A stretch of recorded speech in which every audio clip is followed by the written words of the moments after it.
Siya pala yung... Paano naging masunurin? Nilabag nga niya eh. Ikaw ba naman? Sinira nga niya. Paano mo sabing masunurin sa Sabat? Sinira nga niya. Juan 5:18. Sinira niya ang Sabat. Paano mo sabing siya masunurin sa Sabat? Sinira nga niya. Naintindihan mo ba yun? Simpleng Tagalog lang po yan eh.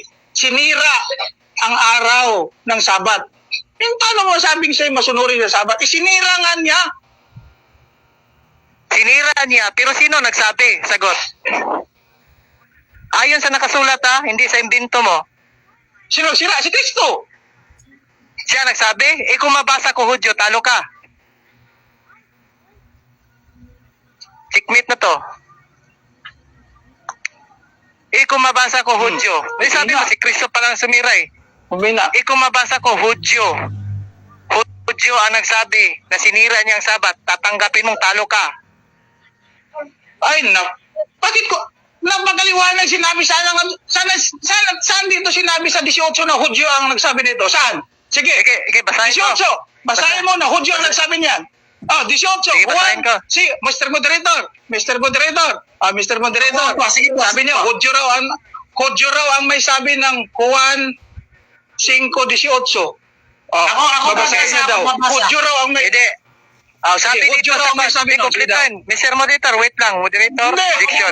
May Biblia ako rito. Mr. Moderator. Ito, marami akong Biblia rito. Dapat magbabasa yung magbasa ko. moderator. 18, dito sa, magsimula ka sa 18. Then, the Jewish 18 leader. na, yun naman ang paksa natin. Ang paksa, ito na. ang pinag-usapan natin, yung 18. Nga, pabasahin Ito natin na. yung moderator. Yung Then, the moderator. Jewish... Yung moderator. Moderator? Yung moderator. Moderator ito. Objection. Moderator, maganda. Moderator kayo Sige. magbabasa. Sabi niya, yun daw, Juan 5:18, Hudyo raw ang nagsabi noon. Sabi Mr. niya. Moderator. Mr. Moderator, Basahin po natin, Mr. Moderator. Mr. Moderator, hello? Ako babasa. Ito, walang bias to. Okay, yun. Yung Biblia ko na to, Ito. diglot. Babasahin ko din. Pakinggan natin yung babasahin ng moderator. Nagsasalita na nga yung tagapamagitan, moderator para maayos. Sige.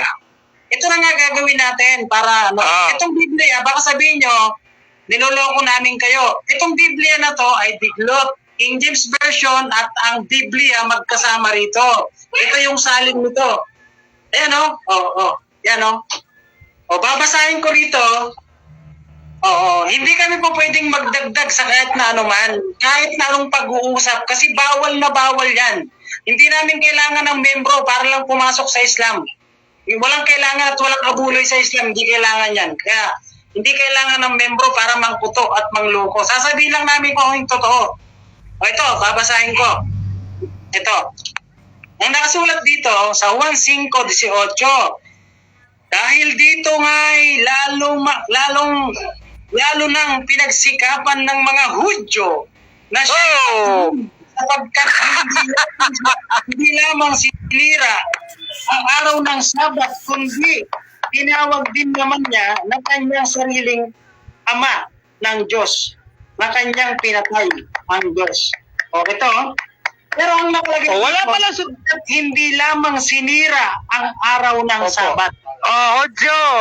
Hindi kasi ganito ang pinagtatalunan nyo, may isang Biblia pa rito. Nabasa na, Mr. Moderator, Hudyo. Sagot mo na. Ito yung problema kasi ng Biblia. Sabi ko nga sa inyo, marami akong Biblia rito. Basahin natin sa ibang salin ng Biblia para malaman natin. Kasi ito yung malaking problema kasi ng Biblia eh. Basahin ko rin. Pwede ako magsingit, Mr. Moderator? Nabasa na. Pwede po ako magsingit?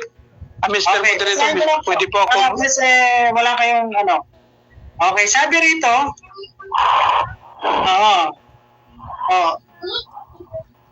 Okay, sabi lang. Isang Biblia ko dyan. Ano mo nga isang Biblia? May Hudyo yan eh. Okay. Ito yung problema ng Biblia kasi sa totoo lang eh. Ang daming salin ng Biblia. Oo. Okay. Yan, okay. Dahil dito ay lalong pinagsikapang patayin siya sapagkat hindi lamang nilabag niya ang araw ng Sabat, kundi